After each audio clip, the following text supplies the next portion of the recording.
मेरा नाम अर्जुन है। जवाहरलाल नेहरू के जन्म स्थान इल्हाम के शहर इलाहाबाद से आया हूँ। सेंट जोसेफ कॉलेज में 10वीं का छात्र हूँ। हिंद के जवाहर के अब्दुल जी और आदित्य जी का विशेष आभार जिन्होंने मुझे यह अवसर दिया। आज़ादी के बाद नेहरू लंदन गए तो वहाँ के नेता विंस्टन चर्चिल ने भारत के प्रधानमंत्री नेहरू से पूछा, अब कितने साल हमारी जेलों में रहे? 10 साल से ज़्यादा, नेहरू ने जवाब दिया।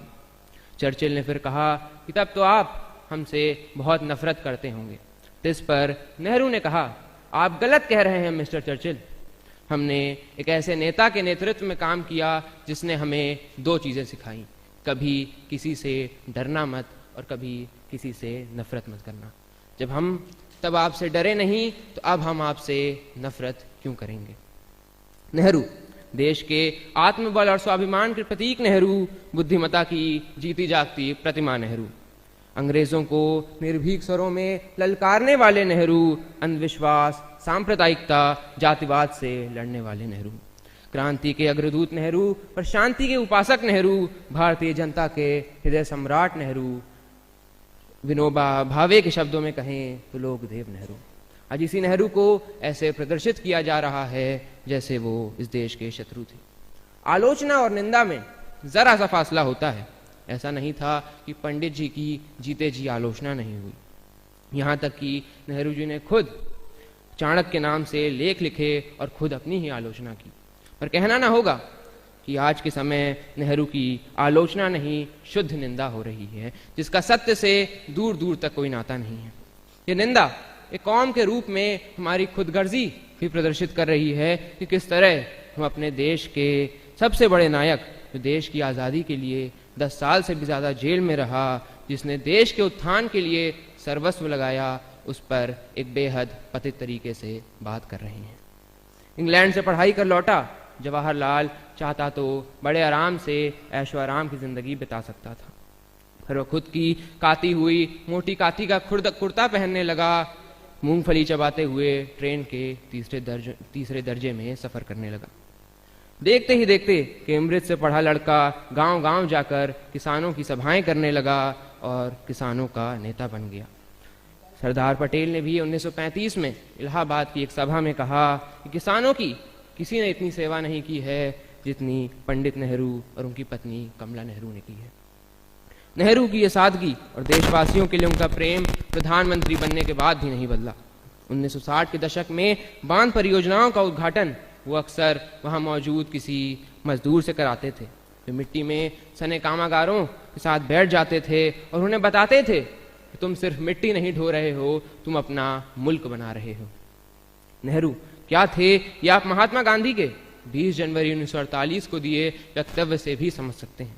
गांधी कहते हैं, यहाँ जितने लोग दुखी हैं उनके लिए तो पंडित जी ऐसे हैं कि उनको सुलाकर सोने वाले हैं।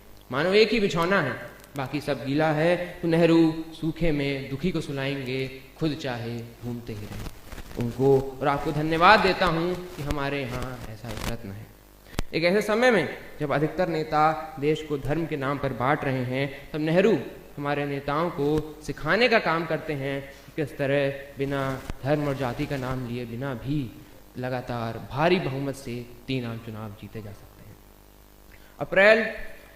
जनवरी 1948 की बात है। गांधी अपने अंतिम उपवास पर थे। नेहरू जब बिरला भवन के गेट पर पहुंचे तो एक भीड़ नारे लगा रही थी, गांधी को मर जाने दो। पंडित जी ने नारे सुने तो तमक के गाड़ी से उतरे और भीड़ में जा घुसे। चिल्लाकर पूछा, कौन गांधी को मारना चाहता है? गांधी से पहले मुझे मारो। गांधी और नेहरू, लेखक सुशोभित के शब्दों में कहें तो आधुनिक भारत के 2 अनिवार्य नक्षत्र, वस्तु और रूप, चरखा और गुलाब, यानी भारत का अद्वैत। नेहरू की मां स्वरूप रानी नेहरू का एक किस्सा मुझे याद आता है कि इलाहाबाद में अप्रैल 1932 में पुलिस ने उन पर लाठीचार्ज किया, सिर पर गहरी चोटें आई। बरेली जेल में बंद अपने पुत्र को इसके बारे में बताते हुए उन्होंने लिखा, एक बहादुर बेटे की मां को कुछ तो उसके जैसा होना चाहिए। आज के दौर में नेहरू की प्रासंगिकता इसलिए भी बढ़ जाती है क्योंकि जिन समस्याओं से आज हम घिरे हैं उन पर नेहरू जो कहते हैं वो बेहद महत्वपूर्ण है। 15 अगस्त 1954 को वे कहते हैं, अगर कोई धर्म वाला ये समझता है कि हिंदुस्तान पर उसी का हक है, औरों का नहीं, तो उसने हिंदुस्तान की राष्ट्रीयता और कौमियत को वो समझा नहीं है। वह हिंदुस्तान की आज़ादी का एक मायने में दुश्मन हो जाता है, उस आज़ादी के टुकड़े करता है, क्योंकि हिंदुस्तान की जड़ है आपस में इत्तेहाद, और हिंदुस्तान में जो मुख्तलिफ धर्म जातियाँ हैं उनसे मिलकर रहना। नेहरू आगे कहते हैं, मजहबी झगड़े मजहबी तो होते नहीं, धार्मिक तो होते नहीं, वे तो धर्म का नाम लेकर सियासी होते हैं, राजनीतिक होते हैं। सांप्रदायिकता एवं संकीर्ण विचारों के बढ़ने का एक बुनियादी कारण है हमारे समाज में बढ़ता दुर्भाव। मानो हम तैयार बैठे हैं दुश्मन बनाने को। एक मुसलमान ने बुरा किया, सब मुसलमान बुरे हो गए।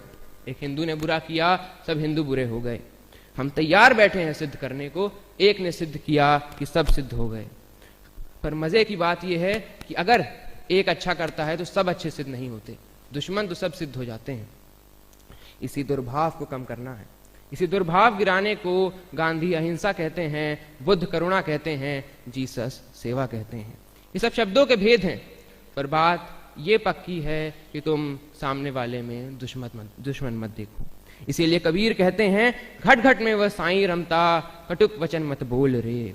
इसलिए ईशा उपनिषद का पहला श्लोक है, ईशा वास्मिदम सर्वम यत्किंच जगत्याम जगत, यानी संपूर्ण संसार ईश्वर से व्याप्त है।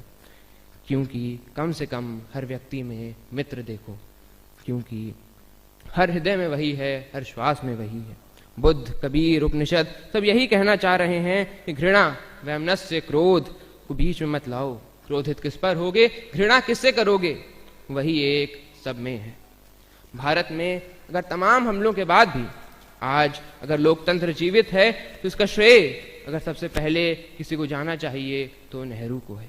पाकिस्तान की हालत आज आप देख लें।